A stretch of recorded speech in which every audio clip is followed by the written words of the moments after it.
Shalom. First, I'd like to give just like all praises, honor, and glory to Yahweh, Ba'ashem, Yahushai, Ba'ashem, Wakakatash. I would like to give just like double honors to my apostle, Els, a great millstone, who well, who who pushes his word and truth and also sincerity, risking their lives and their freedom to do so now, so more than ever. It just like also salutations to the elect. Just like 144,000 judges. That's 12,000 men from each tribe. And just like also salutations to the 1/3 men, women, and children as part elect. And special shout out to the few sisters that is listening, learning to you. I say shalom. This is your brother Sakaya for the Great Millstone UC Camp back at with another less than truth. And yeah, so for the next week, like 5 days, well with it, I'm gonna do like five lessons on these Edomite men that be killing their families. So to show you to show you how this devil is, how he gets down, okay? How he gets down. He talks about Jake on Jake crime, okay? But you have Edomite and like Edomite on Edomite crime. So the topic is E E E family annihilator. Why I say E family annihilator? Because Esau kills his family, man, here in America. A lot. Okay? Because Edomite and also Edomite crime. These Edomites be just like killing they own families, okay? Okay, you know, they be killing their own families, and also the curses is just like coming on them, okay? And they be talking like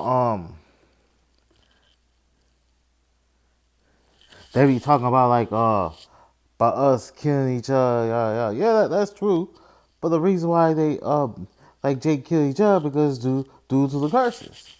Because we pissed off their heavenly Father. That's why the most high put these curses on us, because due to disobedience. So this is Deuteronomy chapter 28 and verse 54. It reads, so that the man that is tender among you and very delicate, his eyes shall be evil towards his brother and towards his wife and of his bosom and toward the remnant of his children which he shall leave. So you had Edomite and also Edomite crime. No, Slacker. You have like Jake man being evil to their brother. That's why you got black on black crime, Hispanic on Hispanic crime, Native American and also Native American crime. Our people be killing each other. They look at them the wrong way, they get killed, or they be envious. You step on their shoes and all this madness, man. Or you on their block or wearing one color, they do kill you. That's what they do. Or you rip them off, they'll do kill you. This is just like the curses, man. So he be evil towards his wife as well too. He beat his wife, you know. He treats his wife like just like shit, and also he like leave his children. That's why you see a lot of Jake fathers, no Jake children don't have fathers, especially in so-called his black community and the so-called Hispanic community and so-called their American community, which they shall leave. You know, the Jake father leave because they don't have a daddy. That's why they leave, because a lot of reasons. The one, they wasn't ready. Two, they didn't want to take care of no kids. Three, most of the times the woman like chase them out. You know, a lot of reasons. Okay, that's the reason why.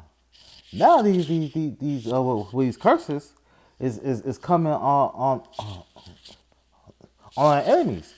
You know, a part of these curses in Deuteronomy the 15 to 68. Some of these curses is coming on these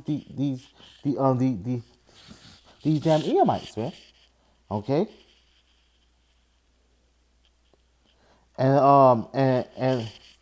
and is it and they getting the back end of the stick, man. So let's go to because these curses is coming off us a little bit, and it's coming on them. Okay.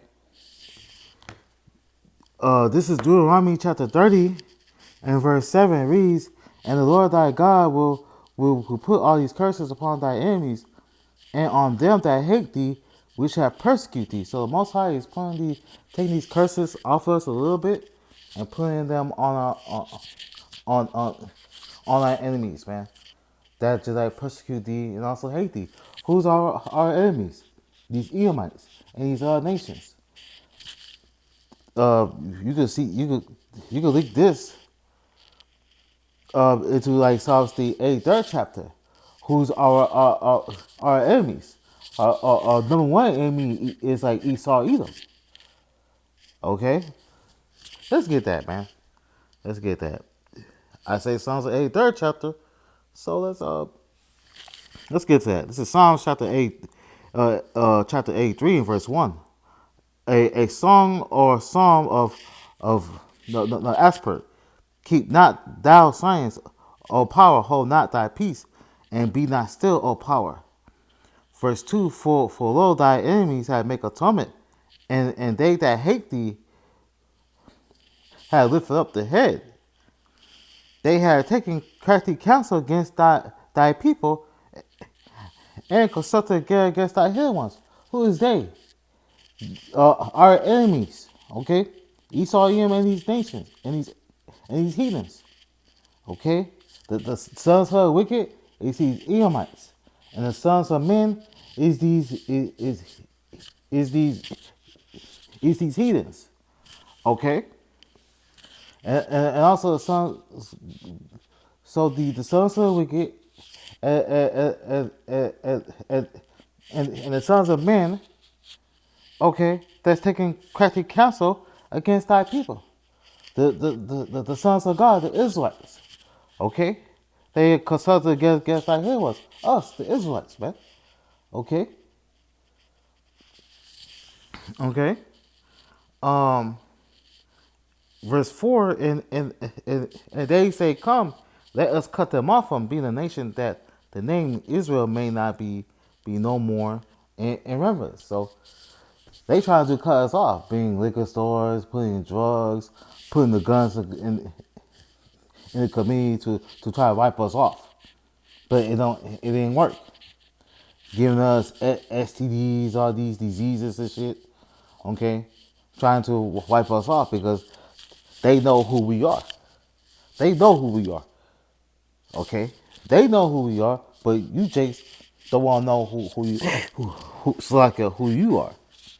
They go to these to these heathens go to these summits every year and talking about how how they could just like cut us off, how to exterminate us. Okay, that's what they want to do because they're trying to cut us off so Israel will not be no more in remembrance, but they can't do that. Why? Because Israel is a sign of the sea. You got so many Israelites. And these damn heathens don't even know they have Israelites among um these damn heathens, they cannot cut us off because Israel is a sign of the sea. There's so many of us. And they fail to realize they got Israelites among their people. Okay? Shit. Yeah, man. And verse 5. They had consulted together with one consent, and they are conferred against thee. And this is our enemies.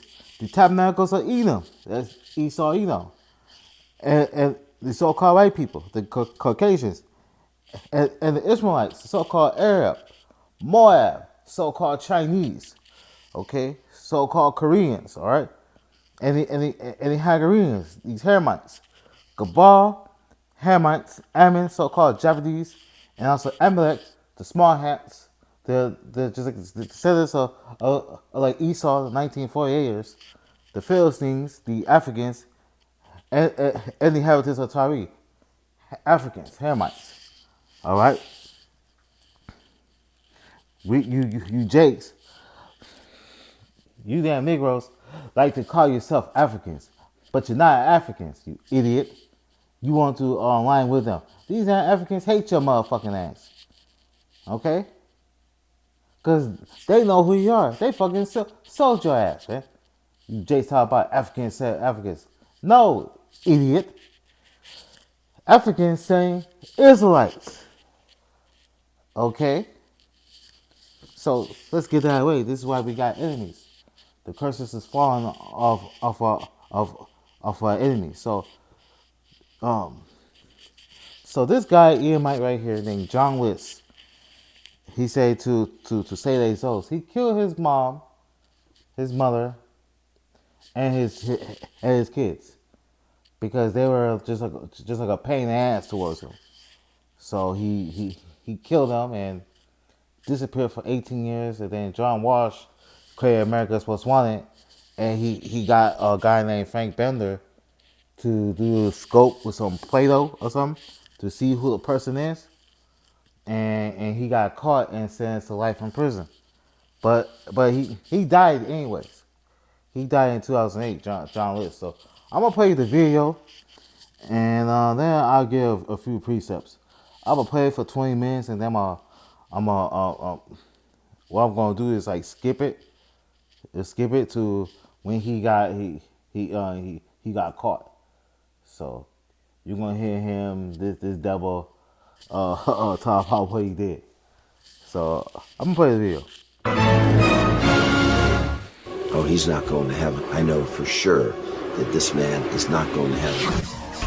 We either had a mass suicide or a mass murder. I went into a different room, especially when I went to the cellar. I didn't know what I was going to find. Methodically kill your mother, your wife, and your 3 kids is beyond comprehension. The oldest we've ever pursued on America's Most Wanted. The suspect is accused of murdering his family 17 years ago. Nobody had a clue where he disappeared to or even remotely what he looked like.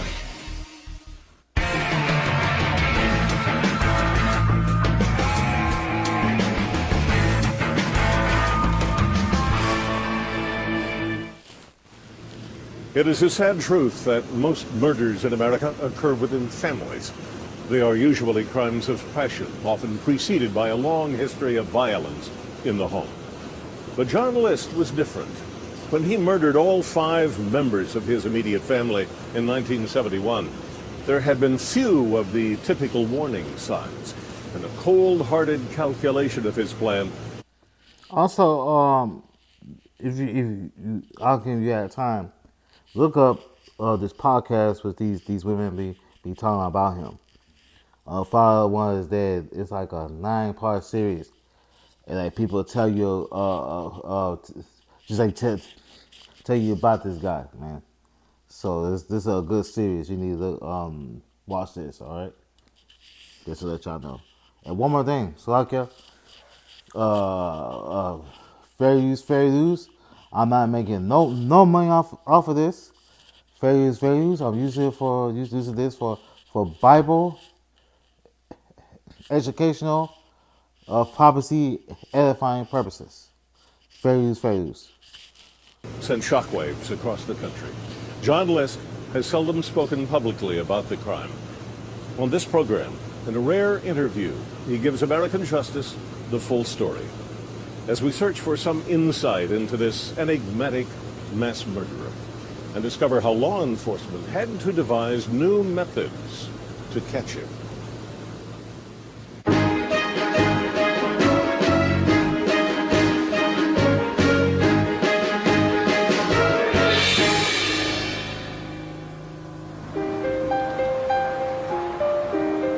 Westfield, New Jersey, 15 miles outside of New York City. In the early morning of August 30th, 1972, Officer Charles Haller responds to reports of a fire at 431 Hillside Avenue. We got almost to the top of the hill and you could see these flames in the sky and that. So we went toward the direction of the flames and it was the house. The house, as everyone in Westfield knew, had been the scene of a grisly multiple murder the previous year, and residents were still reeling. We were shocked and devastated. We didn't think anything happened in Westfield, especially a crime like that. By sunrise, the fire had nearly consumed the stately home, and with it the last physical reminder of a small town's most infamous crime.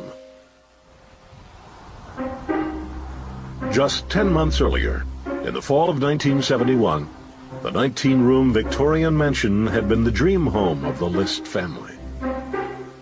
John List, an unassuming 46-year-old accountant, lived there with his wife Helen, the couple's 3 teenage children, and John's 85-year-old mother Alma. A strict Lutheran and an active member of the church, List was viewed in the community as the quiet patriarch of a devout family. Author Timothy Benford has interviewed nearly everyone involved in the List case.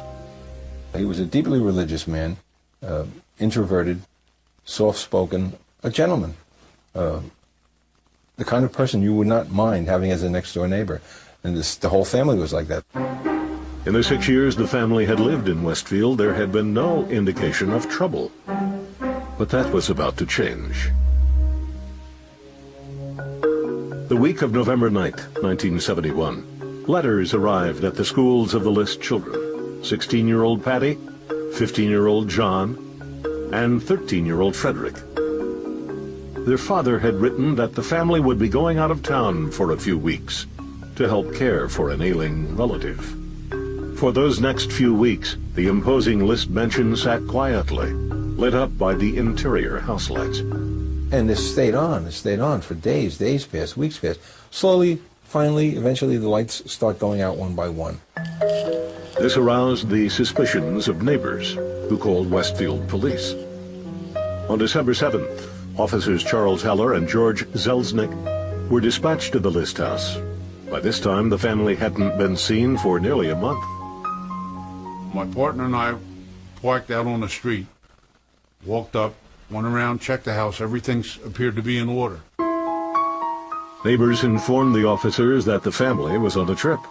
They didn't know whether List's elderly mother had gone with them. Concerned for her well-being, the 2 policemen decided to enter through an unlocked window. We started looking around the house, and there was a light coming from the second floor, which sort of lit very eerily the first floor. Just enough light that you could get around, but not with very good vision. They passed through the butler's pantry into the kitchen. There they noticed what appeared to be bloodstains on the floor. And the unnerving part of the whole situation was that there was music playing in the house, and it was a very classical, serene, almost like you would hear if you went to a funeral parlor. The officers then made their way towards the ballroom, on the opposite side of the house. There were great big drapes over this archway. And of course, when we opened the drapes and put our flashlights in the room where there was no light, we discovered a rather grisly sight. We could see there were several bodies in sleeping bags with their faces covered. I called out several times that this was the Westfield police. Would you mind getting up and that? Nobody responded. Laid out in a neat row were the bodies of Helen List and her 3 children: Patricia, Frederick, and John. All had been shot in the head. The middle child, John, showed evidence of multiple bullet wounds.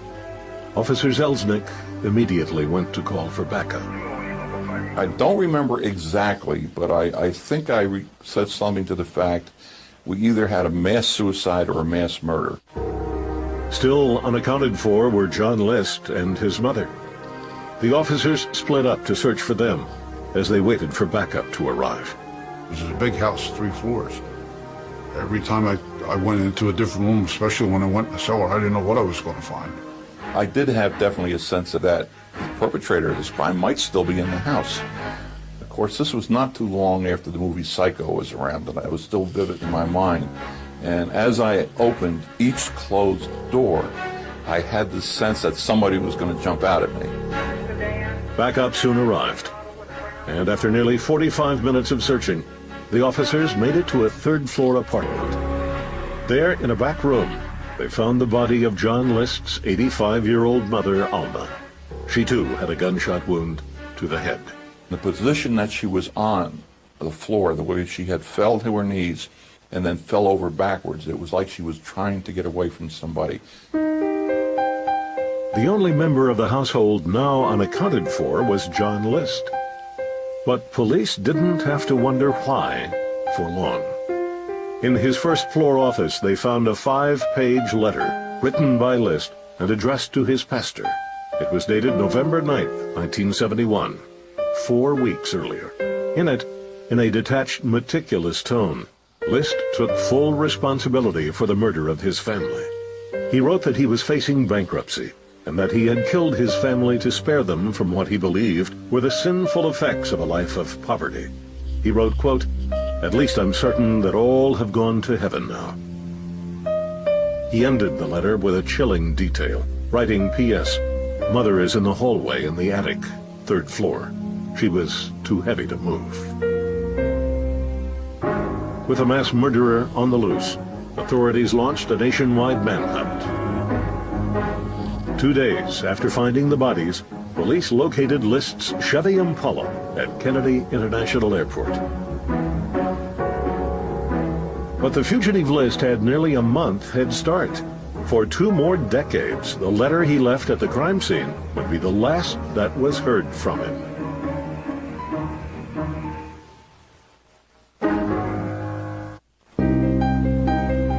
In December 1971, 5 members of the List family were discovered murdered in their Westfield, New Jersey home. The culprit, the family patriarch, 46-year-old John List. He had left a letter at the scene admitting to the killings and then disappeared without a trace. The crime and the killer had shocked the small town. To methodically kill your mother, your wife, and your 3 kids is beyond comprehension. Anyone who knew John List all reacted the same way, that how could he have done this? Why did he do it? Now incarcerated in a New Jersey prison, the 77-year-old List sat down with American justice to try to answer those questions. In a candid interview, List described a background that held no apparent motivation for his crime. Instead, it seemed his life was marked by a series of minor disappointments that eventually became too much for him to bear. John Emil List was born in Bay City, Michigan in 1925, the son of strict German-American parents. It was a quiet childhood. I was an only child, so there were no brothers or sisters to either play with or fight with. His father, Frederick, was a stern, hard-working man who valued self-sufficiency. His mother, Alma, obsessively doted on her son. Both parents were devout Lutherans, and from an early age, List was taught to be a good Christian. Believing in God and loving Him, and also being kind to fellow people, and it became a very important part of my life. After graduating high school, List served in World War II, where he saw heavy combat in Germany during the final weeks of the war. When he returned home in 1946, List went to college, earned a degree in business administration, and moved to Virginia. It was there in September 1951 that he met a 25-year-old widow named Helen Taylor. The two began dating, and after only 3 months, Helen and John were married in a Lutheran church in Baltimore, Maryland. Let me introduce myself. Psychiatrist Stephen Simring evaluated John List following his arrest. He believes the marriage to Helen was the first of several disappointments for List. He was forced to marry her because she said she was pregnant. It turned out that she was not pregnant, and then years later he was resentful about his impression that she perhaps had misled him as a way of getting him to marry her. List, though, says he shunned confrontation and tried to make the best of his marriage. The couple soon started a family. The children, Patricia, John, and Frederick, were born within 4 years of each other. List was, by most accounts, an attentive parent. He was maybe not the gregarious father who ran around and ran his fingers through his kids' hair and played ball with them on the front lawn, but he was, in his own way, he was a good father. From what others told me, I did a fairly good job. I certainly loved them all. But beneath this seemingly pleasant exterior lurked an individual completely unable to express his feelings. This was a man who was deeply repressed, a guy who had always kept his emotions to himself. From the time he was a small boy, he kind of sucked it up and buried it. In 1958, with 3 children and a wife to support, List began a series of accounting jobs that brought him little success. Over the next 7 years, as List struggled to advance his career, the family often moved to accommodate his frequent job changes. He was let go each time, not because of work performance, but because there was something about his personality. In 1965, List was hired by the First National Bank of New Jersey as a vice president. His career, it seemed, was finally on track. The Lists immediately bought one of the grandest old homes in the affluent town of Westfield, New Jersey. He did not want the big house. He felt that he was being pushed to do this by his wife and by the demands of the growing family.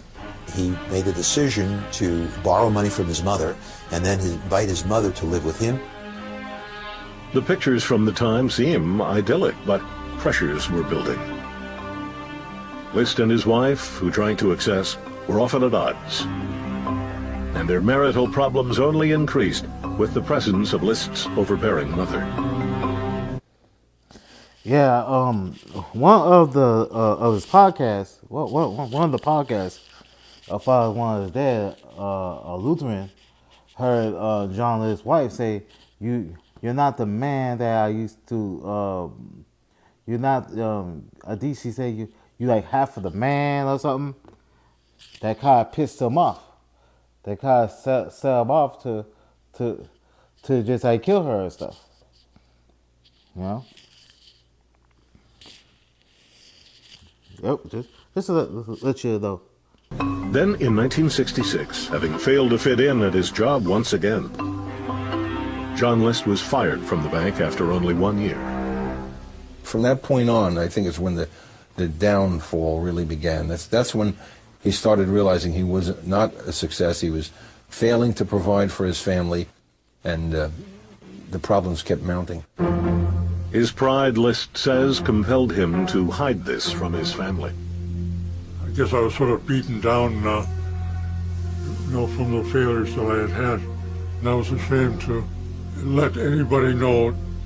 He would get dressed up in a suit and drive his car to the train station and take the train a few stops so people thought John List was still viably employed and he was doing well. Overwhelmed by his problems, List came to view his family as a burden. Mr. List was not aware of the degree of his anger and his resentment.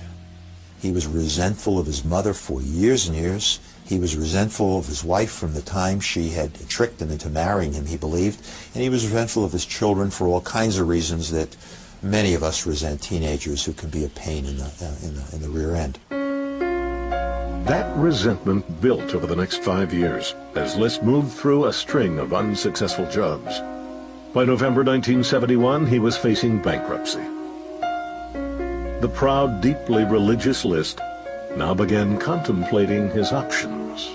First was the idea of suicide, which he considered mortal sin. I felt that if you committed suicide, you would automatically go to hell.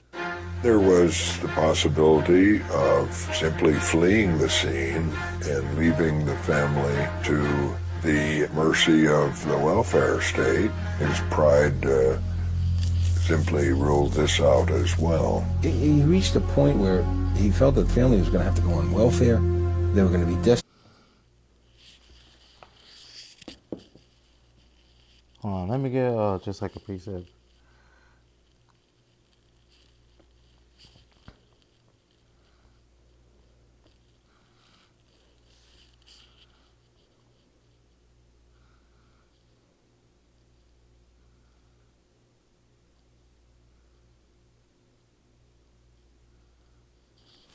Yeah, this. Yeah, this is Genesis chapter 25 and verse 23, and the Lord said unto her, two nations are in. I'm gonna start up. This is Genesis chapter 25 verse 21, and Isaac entreated of the Lord for his wife, because she was barren, and the Lord was entreated of him. And Rebekah his wife conceived. Verse 22, and the children struggled together with her, and she said, if it be so, why I am thus? And she went to inquire of the Lord. So she asked the Lord, the children were struggling together, and she asked the Lord, why I am this? And she went to inquire to the Lord. So this is the Lord told her. Verse 23, and the Lord said to her, two nations are in thy womb, and two manner of people shall be separated from thy bowels, and the one people shall be stronger than the other, and the other shall serve the younger. So the Lord told Rebecca, two nations are in thy womb. They're gonna be two manner of people. They shall be separated from thy bowels, and the one people shall be stronger than the other. The Israelites is like stronger than the Edomites, spiritually, physically, and mentally. These Edomites are very weak. Okay, I'm gonna give you an example. Like, well, Jake family lose their job, they about to lose their home. They get worried about it. They just say, "Fuck it, I'm gonna chill," and like bounce right back. Stay with some family members and be homeless or whatever, and bounce right back. Okay, these Edomites, they cannot handle adversity. Like, show you what Joel is. He lost his job, and he's about to face bankruptcy. He about to lose his home, so he afraid of going to welfare. Cause he afraid of going to welfare. He thought that it's a sin, Um, but he's not like these devils cannot handle adversity. He went and killed his family. Most of these Edomites, when they kill their families, they kill themselves. Or sometimes they just kill themselves, not their family. But he didn't. Okay, show you that who we are. So let's and just the elder shall serve the younger. Like Esau came out, he's the elder. And Esau gonna serve us. The elder is Esau, and the younger is Jacob. Well, just like when America be destroyed, these Edomites they're gonna be in slavery, and they're gonna serve us. Okay. Institute. And in List's understanding of religion, poverty was a sin. He felt that they would lose their eternal soul and be damned. List, seeing no other choice, finally made a decision, one he later explained in his shocking 5-page letter to his pastor. I kept thinking about it for several weeks, I'm sure, maybe even a month, and my final solution was that if I would kill them, that would save them from any problems. He killed his family, according to him, for the purpose of sending them to heaven. I felt that even though I killed the family, I could still get forgiveness eventually from God. Though List would later admit his solution was horrible. Let's get a powers, man. Because these wacky taking Christians are whack. Because you see what he said? They said they will say if they go to poverty, they be on welfare. They see poverty as a sin. Look, man, like you have to go two things, man. You know. So these Christians are whack. This is Proverbs chapter 30 and verse 8. Remove far from me vanity and lies. Give me near poverty nor riches. Feed me with food and cover it for me. Okay? So you're supposed to pray to the Most High to like not to say not to give you no poverty nor riches. Just like something that you could like contain. So you could pay your bills, pay your car though, or your truck though, your insurance, pay your bills and put food on the table. And have some money for you to like sustain. No poverty, no riches, man. Okay? Pray to the Most High. To Yahweh Shai to not to give you no poverty, no riches. Just like something for you to you could contain yourself. These hand Christians are like very wacky and tacky. Horrific.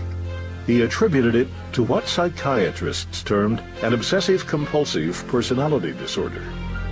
This simply means that he's the kind of individual who doesn't feel problems but rather represses problems and tends to deal with things in an emotionless, rather cold, clinical way. Guy's been analyzed by the psychiatrist as being the type of person that get into a rut of rethinking the problem and never coming up with any new ideas for just coming back to the same solution that I came up with the first time.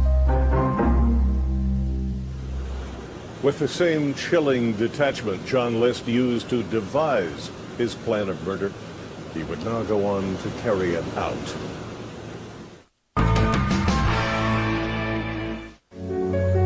On November 9th, 1971, in Westfield, New Jersey, John List was preparing to carry out an unthinkable crime, the murder of his entire family.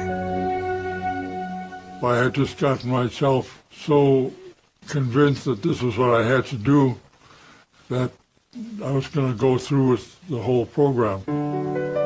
That morning, after getting dressed, List walked down to the kitchen to have breakfast with his 3 children, Patricia, John, and Frederick. I tried not to act any different than I ordinarily would, so they wouldn't be suspicious. Like he did on every other school day, List watched them eat their meals, then rush out the door for school. After they were gone, I went out to the garage and got the guns ready. The weapons were this 9mm handgun, which had belonged to his father, and this antique .22 caliber pistol he kept as a souvenir from his war days. List's wife Helen, meanwhile, had come down to the kitchen for her morning coffee. I came back in, said a few words to Helen, and went into the front room. Then I came around back and shot her in the head. List then went to his mother's 3rd-floor apartment, where she was just beginning to eat breakfast. She got over and greeted me and gave me a kiss, and she said, "What was that noise?" And at that point, I felt like a Judas had kissed her too. And I said, "Oh, it must have been some noise out in the back. That's why I came up to see her going into the attic area." And as she got to the doorway, I killed her. List then headed downstairs to clean up the evidence of his wife's murder before the children returned home. I was very surprised at the amount of blood that drained out, and I think there was some shell casing, and some of her false teeth had gotten broken and were out on both the table and on the floor. I cleaned all that up. He then dragged Helen's lifeless body into the seldom-used ballroom. Afterwards, List wrote letters to his children's schools explaining that the family would be going away on a trip.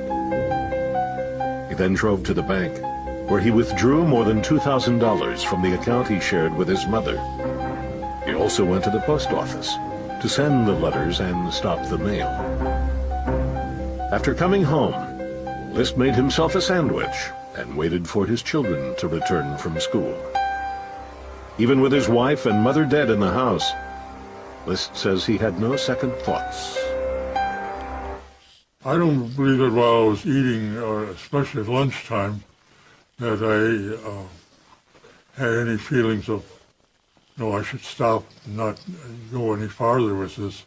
I just felt that once I had started, it was incumbent upon me to kill all of the children so that not even one of them would remain and suffer the trauma that they would go through knowing that the rest of the family had been killed.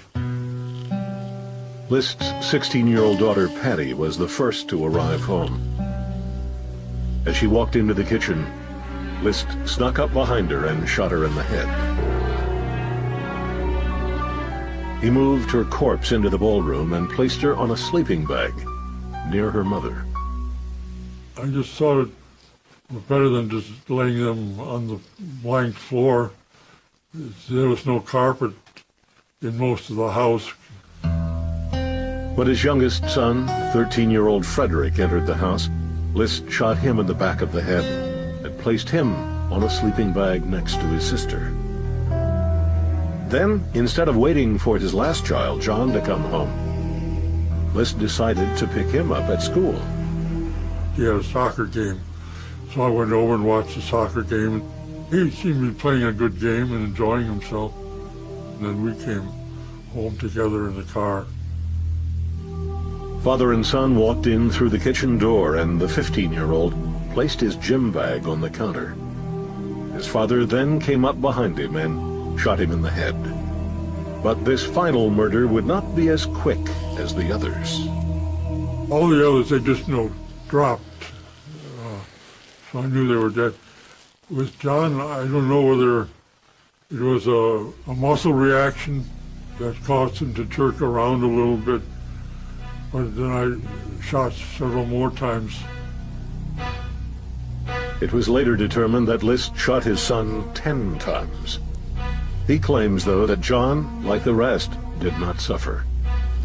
That was the one thing I was trying to prevent. Was there feeling any wounds or suffering, at the last moment? How compassionate, huh? After moving John's body into the ballroom with the rest of the family, List's mission was at last complete. I think after I had shot John and cleaned up, I felt such a measure of relief that this plot that I had was carried out without being interrupted.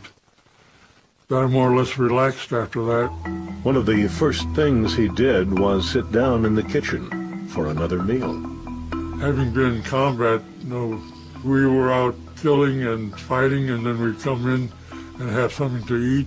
I think that's what allowed me to eat peacefully in the room that I had killed my family. After dinner, he straightened up the kitchen, then went upstairs to bed. That night, I may not have slept 100% soundly, but I think I got probably a better night's rest than I had the night before all this happened. The next morning, List prepared his getaway. First, he turned the thermostat down to 50 degrees, hoping to keep the bodies from decomposing. He then turned on all the lights in the house and tuned the radio to his favorite classical music station. I felt that if some intruder wanted to get into the house, that they might back off if they've heard music and thought that people were in the house. That was another reason I left all the lights on, I believe, to make it look like there were people there. One of List's final acts was to write a letter to his pastor, explaining his reasons for murdering his family. I guess I just felt closest to him and felt that since I was a member of his congregation, that he deserved a more complete explanation. It would be nearly a month before police discovered the letter. and the bodies of his family. By that time, List was 2,000 miles away. He had boarded a train bound for the western United States. I just thought I would like to see the mountains and relax a little bit because I had been under a lot of strain. List went to Denver, moved into a motel room, and changed his name to Robert P. Clark. He went to work as a cook in a hotel restaurant on the outskirts of town and gradually established a new identity. He enjoyed his life in Denver. It was a fresh start for him in every sense of the word. Remember, his problem was that he was overburdened. He had been a failure in every way. He saw his family as a burden, not a source of support. They were all gone, poof, and he was free. List says he was rarely haunted by guilt or remorse. Slowly but surely, his past life became a faded memory. I guess as time went on, I thought less and less of family. I suppose I was just thankful to be living a free life and didn't want to be incarcerated if it wasn't necessary. By 1985, nearly 15 years had passed since John List murdered his family and became a fugitive. His life had long since returned to normal. He went back to his old career as an accountant and even met a woman at a church function whom he went on to marry. Police, though, were no closer to finding him than they had been in 1971. Still, many officers remain committed. Some even say obsessed with finding John List and bringing him to justice. The result? A remarkable alliance between law enforcement and the media that would finally crack the case. In 1986, outside Denver, Colorado, 61-year-old fugitive John List had recently remarried and was living a quiet life as an accountant named Robert Clark.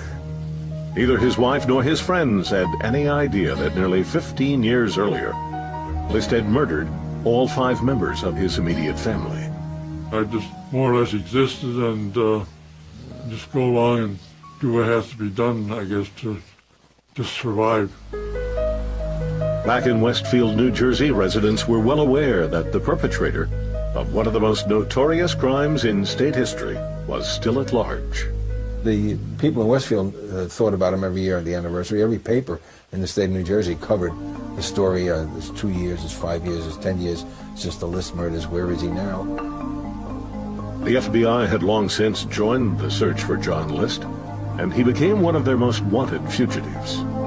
As for the local police in Westfield, even 15 years after the crime, capturing List remained a high priority. For him to be gone for that many years and not be brought to justice was like a personal affront to the office and to the Westfield Police Department.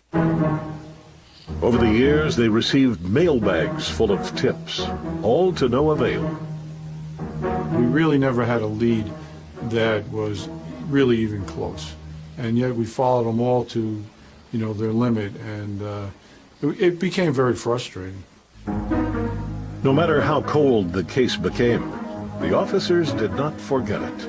We would go on vacation, and periodically we would send a postcard back to the homicide squad while on vacation saying, "Having a wonderful time, wish you were here," and sign it John List. So it was kind of a joke in the office at all times, as to where the heck did this guy go? Police working on the List case had collaborated with local media on several occasions in the past, with no success. Good evening from Washington, D.C. It's Sunday, June 4th, and I'm John Walsh. But by 1988, a new national television show was beginning to capture the public's attention. The program was America's Most Wanted, and authorities believed it might be their best opportunity to finally find John List. He had already been a fugitive for 17 years, so he was either out there not getting in trouble, or maybe he was dead. So whichever way it worked, we just wanted to clear this case. When police and the FBI first approached America's Most Wanted, they were turned down. I mean, that was a real stretch to think about doing a guy that nobody had a clue where he disappeared to or even remotely what he looked like. Still, authorities did not give up and even shared gruesome details of the crime. After 9 months of repeated requests, in April 1989, producers at last consented. The more I got involved in the case, I said to myself, wouldn't it be something if we caught this guy? You have to be such a despicable monster. That son of a bitch, John List, killed his own children. By this time, John List had moved from Denver to Richmond, Virginia, with his second wife, Dolores Miller. There, List had found a job with an accounting firm. It was a quiet life. On most weekends, List gardened and watched TV. Among his favorite programs was America's Most. Such a fan of the show that he regularly urged his friends and neighbors to watch. And it was strange, but I thought, I wonder if they're ever going to show my situation and do a program on me. And I think it was within a month or two after that, they did have the show on. Now tonight's first case, the oldest we've ever pursued on America's Most Wanted. The suspect, John List, is accused of murdering his family 17 years ago. Because the crime was so old, producers had taken the unusual step of hiring an artist to sculpt a plaster bust of List, which depicted how he might look nearly 2 decades after the crime. List is described as a quiet, soft-spoken man, the kind who wears a shirt and tie to mow the lawn. John List remembers watching the program from his home in Richmond. I saw the tail end of it. I saw that it was about me and saw the bus that they had. I was surprised at how accurate it was. I didn't realize that they had that technology. After the show aired, more than 200 tips were phoned in, claiming knowledge of John List's whereabouts. One call stood out. It was from Denver, Colorado.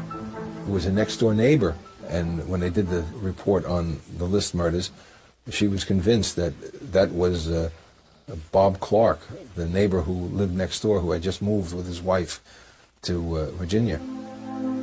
The FBI was immediately contacted regarding the tip. 11 days later, on June 1st, 1989, federal agents arrived at the Richmond home of Bob Clark while he was at work. When the FBI went to the house, his wife, Dolores, his new wife, didn't believe that it really was John List. Like most people would be, you'd be totally shocked. This comes out of a clear blue sky. She apparently had no suspicions or inclinations whatsoever that this could even be possible. Hoping to prove the agents wrong,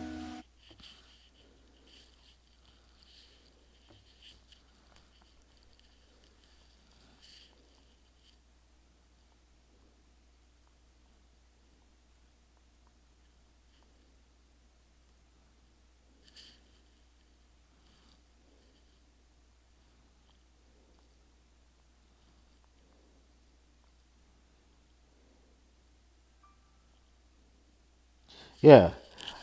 Yeah, this is Psalms chapter 73 and verse 5. It reads, they are not in trouble as other men, neither they are plagued like other men. Shows you that these Edomites, they not in trouble like a man. This damn motherfucker disappeared. He had heads on start. The FBI did not know where he was at. He was hiding in plain sight. And showing you that they are not in trouble. Who is they? These Edomites.